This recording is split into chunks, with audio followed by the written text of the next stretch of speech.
अभी मनु मूवीज देखने वाले भाई सारे दर्शकों ने पवन मलिक मोखरा की हाथ जोड़कर राम राम और नमस्ते। भाई कोंड गांव में है और कोंड गांव पानीपत में है। यहाँ एक अपनी बहन नेहा जो 7 महीने की गर्भवती थी उसकी हत्या करी गई है उसके ससुराल वालों ने। और उसके बारे में काफ़ी बातें ये जो नेहा की छोटी बहन है नैन्सी ये काफ़ी बातें जानती है, कई बातें खुद कही थी भाई इन्होंने। मैं कुछ बताऊंगी, डायरी वगैरह का कोई जिक्र आया था तो नमस्ते बहन। नमस्ते सर। क्या नाम है? नैन्सी। नैन्सी। नैन्सी ये डायरी वाला क्या मैटर था इसमें, आपने क्या बताना चाहते हो?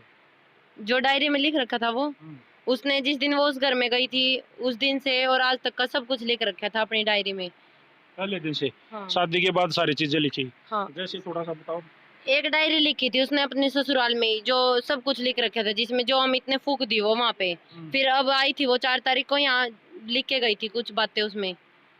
वो लिख के गई थी कि कैसे उस पे दहेज का दबाव डाला जाता था, कैसे उस दहेज की मांग करते थे, कैसे अमित उसको मारते थे। अब 6 महीने की थी जब भी उसको बहुत मारा उन्होंने, किसके दहेज के ऊपर। नहीं, आप जैसे भाई लड़कियां अक्सर अपने जीजाजी से बात कर लेती हैं फोन पे, उनसे पूछ लेती हैं अपनी बहन के बारे में, बहन से क्योंकि बहन एक सबसे नजदीक पर्सन होता है घर में। तो आपकी बात होती थी नेहा से? करती थी, अमित से भी बात करती थी। ऐसे तो मैं इतने मिठे बन के बात करते थे जैसे इनसे संस्कारी कोई आई नहीं। ऐसे बात करते थे कि आपकी बहन को मैं इतना सुखी रखता हूँ कोई भी नहीं रखता होगा, इतना प्यार करता हूँ कोई भी नहीं करता होगा। और बातों से नहीं लगा करता उसके अंदर की मन। बात तो उसकी शकल से भी और उसकी बातों से कभी नहीं लगा, जो लगता तो हम अपनी बहन को आज बचा लेते। अच्छा, तो लास्ट टाइम जो आखिरी के 11 तारीख ने आई थी, आड़े बेबे आई थी, या 4 तारीख ने आई थी, 11 ने गई थी। हाँ। तो उस दौरान आपके साथ रही, दिन रात आप इकट्ठे रहे, तो अपनी मन की बातें कुछ नहीं बताई? कुछ नहीं बताई उसने, कुछ नहीं बताती थी वो हमें। जैसे उन्होंने कहा इसका तो दौरा पड़ गया फलान धकड़, ऐसी कोई बीमारी इस गुड़िया को बिल्कुल नहीं थी? दौरा तो दूर की बात, आज तक सिर में दर्द भी नहीं हुआ उसको, तो कभी कोई बीमारी कुछ नहीं थी। अच्छा, जैसे ये कहा करती बार बार भाई मैं परेशान हूँ? कुछ नहीं कहती थी वो, जो कुछ कहती तो हमें पता लग जाता, मम्मी पापा वहाँ जाते वो ले आते यहाँ, मरती थोड़ी ना फिर वो। दहेज के लिए तो इस तरह तो बताई होगी, जैसे आपके पिताजी कह रहे हैं मैं पहले भी मांग करी है, ये दे दो वो। दहेज की मांग तो जिस दिन वो उस घर में गई थी उस दिन से ही थी। उसकी शादी हुई जिस दिन मुड़ के आई वो, मम्मी ने पूछा कि कैसा मिला ससुराल, तो उसने बोला कि ससुराल तो सही है पर मम्मी तूने मेरे ससुर जी की गुंठी क्यों नहीं दी। उन्होंने उसको बोल दिया था कि अमित की गुंठी ले आई तो उसकी सुंदर की क्यों नहीं लाई, तो उसके पापा की। हाँ। ओहो, देखो क्या एक अंगूठी एक जान से भारी है? 2 जान एक साथ गई। अंगूठी तो अगर आप आड़ा आगे बताते तो थार तो 4 तो अब देने वाली थी मम्मी उसके पीलिये में, बोल दिया था कि अब तो हमारा ब्योत नहीं है, जब पीलिया जाएगा जब अंगूठी भी भेज देंगे। फिर भी मम्मी ने ये बोला था, अपनी तरफ से कोई कमी नहीं छोड़ रखी थी हमें। फिर उनका नहीं भरा, मेरी बहन ये कापी में लिख के जा रही है, चाहे अपना घर भी नाम करवा दोगे ना उनका तब भी नहीं भरने वाला उनका। तो लास्ट टाइम जो ये कई दिन रुक के गई जो बेबे 4 से 11 तक, उस टाइम की वो लाइनें सारी पढ़ी आपने? हाँ। उसमें क्या खास खास? कुछ नहीं, बस यही कि मम्मी जिस दिन मैं उस घर में गई थी उसी दिन दहेज की मांग शुरू कर दी थी, और अमित तो मुझे उस दिन से ही मारते पीटते थे, दुखी रखते थे। और अब उसकी कोथड़ी गई थी, मम्मी ने 7 किलो घेवर भेजा था, 2 दर्जन केले भेजे थे।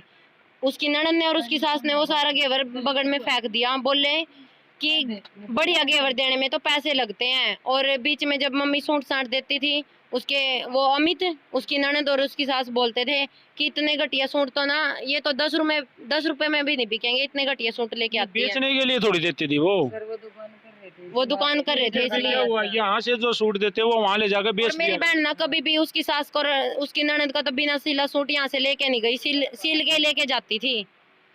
अच्छा नैन्सी, एक बात आ गई यहाँ पे, जैसे अब आपकी बहन की शादी हुई, आपने आपके परिवार ने प्रॉपर देखभाल के शादी करी थी। हर कोई सोचता है मेरी बेटी सुखी हो। भी रहा उसका नेहा के साथ। जी जी। 1 साल रिश्ता रहा, 1 साल के बाद शादी करी थी, क्योंकि जब रिश्ता करा तो मेरी बहन 12th करने लग रही थी, तो 12th करने के बाद ही शादी करी थी। जब शादी करी तो मम्मी और ने ये सब कुछ खोल के किया था कि आगे पढ़ाओगे क्या हमारी लड़की को, तो उसके ससुर ने ना बोला था कि हम आपकी लड़की को पढ़ाएंगे। उसकी ननद है, उसका नाम नेहा है, वो कॉलेज में जाती है, तो उसने बोला था कि दोनों इकट्ठे कॉलेज में चले जाएंगे। तो मम्मी ने उसके फार्म भर दिए 1 साल तो कि ऐसे ही चला जाएगा देखने दुखने में ही। ओपन से फार्म भर उसकी दिए। ननद की शादी होगी अब? नहीं, कुंवारी है वो तो। अगर उसके साथ ऐसा बने, अगर कल ने कोई अमित की बहन को इस तरह से तड़पा तड़पा कर मारे, रोज पीटे, आज गुट्ठी ले, आज फलानी चीज ले, आज धमकी चीज ले, तब कैसा महसूस हो? तब उसको पता चले कि ये दुख क्या होता है। नैन्सी, एक बात और होगी, जैसे परिवार ने प्रॉपर देखा था, अमित का परिवार देखा, सब चीजें देखी, फिर वाली कोई बात इन्होंने बताई, वो और थोड़ा सा बताओ। कौन सी? करनाल वाली लड़की। हाँ, एक करनाल उसकी फ्रेंड है अमित की। अच्छा। तो शादी से पहले तो बात करता था, उससे कोई प्रॉब्लम नहीं थी, पर शादी के बाद भी नेहा ने मेरे को ये बात बताई थी, डायरी में लिख रखी है कि रात को भी 3-3 बजे उसका फोन आता है तो वो उठ के चले जाता था उसके पास से। उसका उसके साथ कोई चक्कर है, मानसी नाम की लड़की है करनाल से। देखो, एक नई चीज निकल के आई है, मानसी नाम की कोई लड़की है करनाल से, जो अमित से फोन पे बात करती थी, और रात को जब वो अपनी वाइफ के साथ, यानी कि नेहा और वो एक रूम में होते थे, तब वो फ़ोन आ जाता तो नेहा को अकेले छोड़ के घर कमरे से बाहर जाके नैन्स, क्या नाम था, मानसी से बात किया करता था। तो इसमें शायद मेरे को ये भी बू आ रही है कि मानसी के उसमें भी ये हो सकता है कि भाई उसको मानसी अच्छी लगती थी, शायद नेहा से उसका मन भर गया था, तो ये भी हो सकता है। हाँ, हो सकता है। जब उसका मन भर गया था तो यहाँ छोड़ के चले जाते, हम खुद कर लेते जो भी करना था। दुनिया की लड़कियों के हों तलाक हम भी दुआ देते, तो उन्होंने तो मारनी थी वो बस। नैन्सी, जैसे कल ना आपकी शादी होगी, आपके पिताजी आपके लिए भी लड़का ढूंढेंगे, या तो पहले ही डर बैठ गया होगा मन में? देखो, पहली बात तो मैं शादी नहीं करवाती, मैं तो पढ़ूंगी, अपने पैरों पे खड़ी होंगी, मैं तो अकेली रहूंगी, मैं शादी नहीं करवाती बस। देखो, ये तो समाज की रीत है। समाज की रीत तो ये भी है कि बेटी बचाओ और बेटी पढ़ाओ। क्यों? मेरी मम्मी ने तो पढ़ाई भी और बचाई भी, फिर भी उन्होंने उसकी हत्या कर दी। सारी दुनिया एक जैसी नहीं है, बहुत अच्छे आदमी भी हैं, हमारे भी घर में बेबे हैं, हमने भी ब्याह रखी है, हमारे भी आ रही हैं, हर घर में हो रहा है। सारा समाज एक जैसा नहीं होता, जरूरी नहीं है आपको कुदरती राक्षस मिल गए तो सारे एक जैसे हैं। लेकिन तो वो भी नहीं था, हमने भी 1 साल रिश्ता रखा, ऐसा फील भी नहीं होने दिया कि ऐसे हैं। अभी भी 11 तारीख को आए, कभी सोचा भी नहीं था कि ये कर देंगे। आपकी माँ भी तो इस घर में ब्याही आई है, वो तो ठीक है ना? हाँ, वो तो ठीक है, अच्छे है ना? मेरे पिताजी जैसे तो कोई होगा भी नहीं। यही बात, तो ये ना कहो कि मैं ब्याह ना कराऊं और मैं ये होगा, ऐसा तो कुछ नहीं है। समाज की रीत है, काम सारे करने पड़ेंगे, लेकिन जरूरी नहीं है आपको भी, वैसे आपको बहुत अच्छे इंसान भी मिल सकते हैं। करे ना, उस टाइम तो मेरी बहन वहाँ मरकाबाद में रहा करी थी, उस टाइम नु कहा था भाई मेरे पास कुछ नहीं है, रूखी लड़की है, उस सुंदर ने यह बात कही भाई मैं बेटी नहीं, बहू नहीं ले जाता यहाँ था, बेटी ने ब्याह कर ले जाऊंगा, और आज उन्होंने इतना बड़ा काम किया यो, तो अच्छी बात थोड़ी है ये। और जो दहेज का ही केस है, जब तो हमारे पास ये घर भी नहीं था, झोपड़ी थी जब रिश्ता हुआ, जब मेरी बहन का 1 साल पहले, ये घर तो हमने अभी लिया है।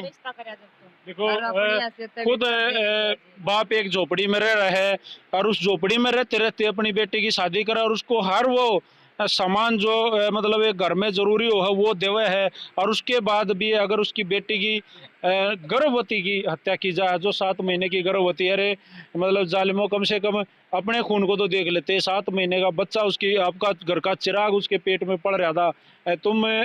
मैं जैसे मैंने आपको एक राक्षस की संज्ञा दी है, तो आप एक राक्षस से भी अगर कोई आगे होता होगा तो वो हो। हाँ। तो भाई क्या कहना चाहोगी बहन प्रशासन को और समाज को? मैं तो समाज को आपसे पूछ कहूंगा, एक बेटी होने के नाते, एक बहन होने के नाते, समाज को क्या कहना चाहोगे? मेरी बहन तो चली गई, वो तो इस दुनिया में आने वाली नहीं। अब इंसाफ चाहिए हमें तो। आज मेरी बहन के साथ हुआ है तो कल और भी लड़कियां हैं इस दुनिया में, किसी के साथ भी हो सकता है ये। हमें तो इंसाफ चाहिए। अमित को तो सीधा फांसी की सजा ही होनी चाहिए, और औरों को उम्र कैद। जैसा बेटी का, बहन का जो दर्द है, उसने अपना दर्द बयां करे, और दर्द सच्चा भी है। बाकी प्रशासन अपना काम 100% करेगा, और दर्द करना भी चाहिए। सबको सजा मिलनी चाहिए। जो भी इस बहन को, नेहा को टॉर्चर कराया करता, दुखी कराया करता, और जिसने इसको मारा है, सबको कड़ी से कड़ी सजा मिलनी चाहिए, और ऐसी सजा मिलनी चाहिए कि दूसरे की भी रूह कांप जाए आगे से ऐसे गलत काम करते वक्त। तो सारे भैया ना भाई, मैं कहना चाहूँगा वीडियो ने ज़्यादा से ज़्यादा शेयर कर दो। हर मोबाइल में ये वीडियो खुलनी चाहिए, ताकि लोगों तक संदेश जावे कि बेटी बचाओ, बेटी पढ़ाओ। हम कहते रहते हैं, लेकिन उसको प्रॉपर तरीके से कर नहीं रहे, पालन नहीं हो रहा उसका पालन करो। समाज में बेटियां ही बहू बने हैं, और वो भी बहन है, वो भी किसी की बाण बेटी बेबे हैं। तो भाई समाज में इस तरह के जो बुराइयां आकृतियां हैं, पड़ोस में हो रहा हो तो इसकी शिकायत करा करो। इसे आदमियों को ना सजा जरूर दिया करो। सारे भैया ना भाई, राम राम, जय हिंद, जय हरियाणा, सत्यमेव जयते।